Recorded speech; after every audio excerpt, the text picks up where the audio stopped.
Hi guys, how are you? कैसे हो आप? स्टडी कैसी चल रही है आपकी? ठीक ठाक चल रही है ना? बढ़िया से आप जो है पढ़ें, बढ़िया से जो भी वीडियो विद्यालय की तरफ से प्रोवाइड की जा रही है बढ़िया से वॉच करें, उसको सिर्फ वॉच ना करें, उसको वॉच करते रहें, नोट्स बनाते रहें और बढ़िया से उसको जो रिवाइज करते रहें। ओके, आइए चलते हैं आगे। इस वीडियो में हम देखेंगे क्लास 9th का जो बायोलॉजी का जो पोर्शन है, उस पोर्शन में हम लोग जो फर्स्ट चैप्टर देख रहे थे, फर्स्ट चैप्टर के बारे में अध्ययन कर रहे थे। फर्स्ट चैप्टर क्या है? कोशिका। और हम लोग देखेंगे कोशिका का निर्माण कैसे होता है। पिछले 2 वीडियो मैं इस चैप्टर के बारे में दे चुका हूँ और पिछले 2 वीडियो में हमने अध्ययन किया हुआ है कि कोशिका क्या होता है, जीवन की प्रक्रिया कैसे चलती है ना? लाइफ है, जो हमारा जीवन है, जो हमारे शरीर के अंदर जो प्रक्रियाएं जो होती हैं, संपन्न होती हैं, वो किस में होती है, किसके थ्रू होती है। ओके, ये सब बढ़िया से आप पिछले वीडियो पढ़ लीजिएगा। ओके, देख करके और रिवाइज कर लीजिए, नोट्स बना लीजिएगा। ओके, इस हम वीडियो में देखेंगे उसी सीक्वेंस, उसी क्रम में सेल वॉल के बारे में। ओके, ये क्रमवार जो है हम वीडियो बनाते जा रहे हैं। आप जब शुरू स्टार्टिंग वीडियो देखेंगे तो आपको चीजें समझ में आएंगी। ओके, तो उसी सीक्वेंस में, उसी क्रम में मैं जो आपको लेकर के चलता हूँ सेल वॉल, यानी कोशिका भित्ति। पहले ये प्लाज्मा झिल्ली, कोशिका का निर्माण कैसे होता है, इसी सीक्वेंस में हम लोग जो है पिछली वीडियो में प्लाज्मा झिल्ली के बारे में पढ़ा था और आज हम लोग पढ़ेंगे कोशिका भित्ति के बारे में। कोशिका भित्ति होता क्या है, कोशिका भित्ति का कैसे निर्माण होता है? देखिए, पहले कोशिका भित्ति को जान लेते हैं। कोशिका भित्ति होती क्या है? कोशिका भित्ति जो कोशिका के चारों ओर, मान लीजिए कोशिका सेल है और इसके चारों ओर जो एक लेयर यानी परत जो लगा हुआ होता है, मान लीजिए ये जो है ईंट है, इस पे एक परत बना दिया गया है, इसका नाम क्या पड़ गया? ब्लैक बोर्ड पड़ गया। ओके, सेम ये कोशिका है, सेल है, और सेल के जो चारों तरफ जो है, जो एक लेयर कोशिका को घेरे हुए रहता है, उसी को हम क्या कहते हैं? सेल वॉल कहते हैं। जैसे पादप कोशिका में आप देखेंगे, ये जो है कोशिका भित्ति आपको दिखाई देगी। जंतु कोशिका में क्या होता है? प्लाज्मा झिल्ली। जंतु कोशिका में प्लाज्मा झिल्ली, वैसे ही पादप कोशिका में जो है आपको दिखाई देगा सेल वॉल। ओके, जो कोशिका को चारों ओर से घिरे रहता है। ओके, बात समझ में आ गई? अब जो है कोशिका भित्ति का निर्माण कैसे होता है, इसका फॉर्मेशन कैसे होता है, अभी हम लोग देखेंगे कोशिका भित्ति जो होती कहाँ है। अब हम लोग जानेंगे कोशिका भित्ति का निर्माण कैसे होता है। कोशिका भित्ति का निर्माण जो है, जैसे मान लीजिए कि सेल में एक जो है कोशिका द्रव्य होता है। कोशिका द्रव्य से एक जो है केमिकल रिलीज होता है, यानी एक जो है पदार्थ स्रावित होता है। किससे स्रावित होता है? कोशिका द्रव्य से। इसी कोशिका द्रव्य से जो पदार्थ स्रावित होता है, इसी से इसका निर्माण जो है सेल वॉल का हो जाता है। यानी कोशिका भित्ति का निर्माण जब कोशिका द्रव्य से एक प्रकार का द्रव्य जो रिलीज होता है, जो द्रव्य ये छोड़ता है कोशिका द्रव्य, वो ये जाकर के आगे इकट्ठा हो जाता है, इसी को हम क्या कहते हैं? सेल वॉल कहते हैं, यानी कोशिका भित्ति कहते हैं। ओके, बात समझ में कि कोशिका भित्ति का निर्माण कैसे होता है, इसका फॉर्मेशन कैसे होता है।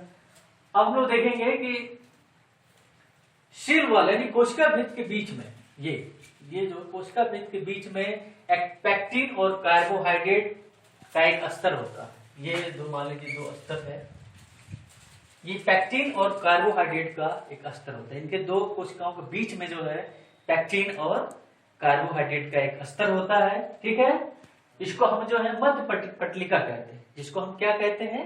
मध्य पटलिका। ये जो है किसका बना होता है? पैक्टिन और कार्बोहाइड्रेट का।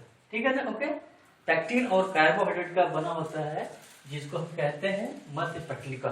ओके, यह मध्य पटलिका जो है दोनों ओर से एक सेलुलोज जो है एक प्रकार का तत्व है, पदार्थ है, यह आकर के उस पर जम जाती है। जो मिडिल लैमेला है, यानी मध्य पटलिका जो है, उस पे आकर के सेलुलोज की जो एक प्रकार का द्रव है, वो आकर के जो है किस पे जम जाता है, तो मध्य पटलिका पे, यानी मिडिल लैमेला पे जो है आकर के जम जाता है, और वहां से कोशिका जो द्रव्य है वो क्या करती है, एक प्रकार का केमिकल, एक प्रकार का पदार्थ जो है रिलीज करती है, छोड़ती है। ओके, इससे उसका पूर्ण तरीके से इसका जो है फॉर्मेशन हो जाता है। ओके, फिर इसी सीक्वेंस में हम लोग आगे देखेंगे केंद्रक, न्यूक्लियस। सेल वॉल को हमने देख लिया, अब जो है केंद्रक को देखते हैं। केंद्रक कोशिका के एक बहुत बड़ा, मतलब बहुत इंपॉर्टेंट एक अंग होता है। ऑर्गेन्स सारे जानते हैं कि जो कोशिका में ही जो है, सेल में ही पूरे शरीर की क्रिया जो संपन्न होती है। और जो केंद्रक होता है, जैसे मान लीजिए कि आप आलू की बुआई करते हो ना, आलू की बुआई किए हो आप लोग, तो आप देखे होंगे कि उसमें एक अखिया होता है, जैसे लोग कहते हैं देहातों भाषा में कि ये आंख है, और ये अगर ये आंख नहीं रहेगा तो कोई जो आलू जो है वो जमेगा नहीं, है ना। तो केंद्रक is the most important part of the cell. Cell का एक बहुत बड़ा, एक बहुत मुख्य पार्ट होता है क्या, केंद्रक, सेल। सेल के द्वारा जो है दूसरे अंगों का जो है फॉर्मेशन होता है, निर्माण होता है ना। जैसे मान लिया अमीबा है, अमीबा जहां से टूटता है वहीं से एक जो है दूसरा रूप ले लेता है ना। क्यों? क्योंकि उसमें जो है केंद्रक होता है। केंद्रक अगर जिस पार्ट में चला गया वो उसका जो है एक बॉडी रूप जो है संरचना प्रिपेयर हो जाएगा तैयार। ओके, तो कोशिका में केंद्रक जो है बहुत बड़ा इंपॉर्टेंट एक पार्ट होता है। और इसका ध्यान देंगे, इसका सबसे पहले जानने के लिए ये देखते हैं कि केंद्रक का खोज किसने किया है।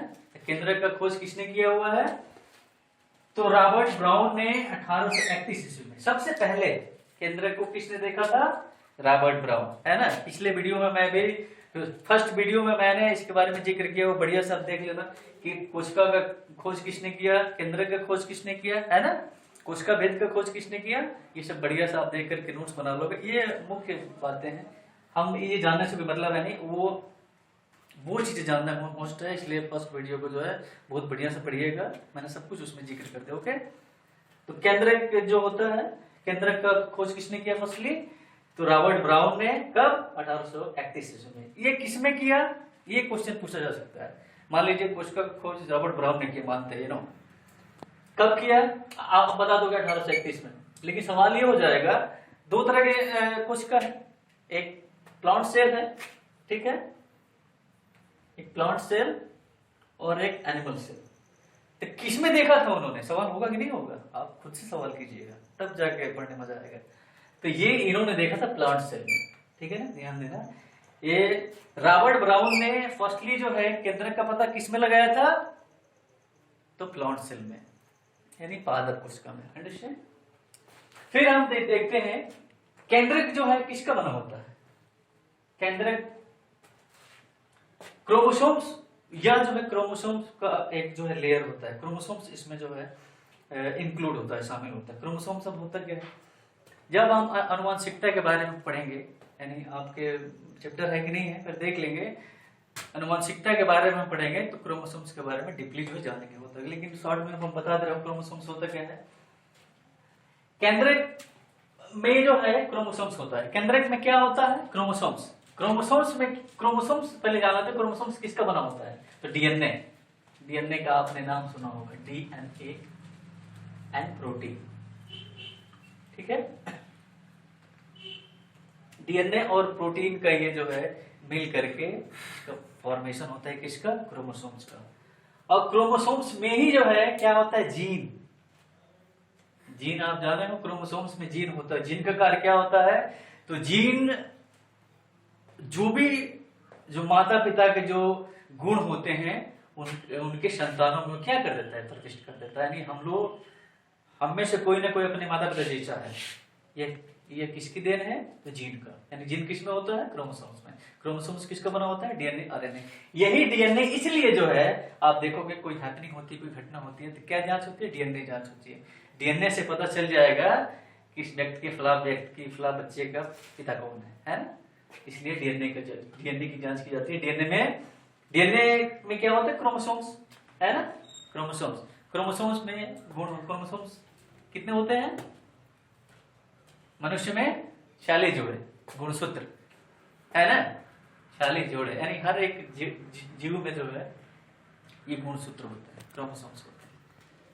तो आनुवांशिकता चैप्टर में हम जो विद्युत बताएंगे इसके बारे में, लेकिन शॉर्ट फॉर्म में ही बता दे रहे हैं कि केंद्रक में क्रोमोसोम्स होता है। क्रोमोसोम्स अगर आ गया तो मैं जिक्र कर दे, क्रोमोसोम्स होता क्या है? क्रोमोसोम्स किसका बना होता है? प्रोटीन एंड डीएनए का बना होता है। ओके, डीएनए अणु में ही एक मुख्य इंपॉर्टेंट बात है, डीएनए अणु में ही, इसी अणु में कोशिका में जितनी क्रियाएं जो है समाप्त होती है, संपन्न होती है, इसका इंफॉर्मेशन होता है। जैसे मान लीजिए कि एक न्यूज़पेपर निकल रहा है ना, मैं एग्जांपल के तौर पे एक न्यूज़पेपर निकल रहा है, उस न्यूज़पेपर में पूरा जो है भारत का नहीं है, पूरे देश विदेश का की खबर जो है पाई जाती है एक छोटी सी अखबार में। वैसे ही जो है सेम एग्जांपल समझिएगा कि डीएनए अणु में जो है पूरी सेल की जो संगठन है, इसकी रचना कैसे होता है, ये इसके अंदर किस प्रकार से क्रियाकलाप संपन्न होती है, ये सारी प्रक्रिया जो है डीएनए अणु के अंदर दिखाया गया है या मिल सकता है। ठीक है ना, हम अगर सुंदर से अध्ययन करें इसका। सो दैट्स ऑल, इतना है इस वीडियो में। आगे मैं जो है इसी सीक्वेंस में जो आपके चैप्टर में होगा, जो केंद्रक है, सेल वॉल है, इसमें तो हम लोग देखा कोशिका भित्ति और केंद्रक के बारे में। आगे हम लोग देखेंगे गाल्जी काय है, या जो है माइटोकॉन्ड्रिया के बारे में देखेंगे, कोशिका द्रव्य के बारे में जानेंगे। ठीक है ना, तो अगले वीडियो में फिर हम इसी सीक्वेंस में जो आगे चलेंगे। तो that's all, thank you, have a good day.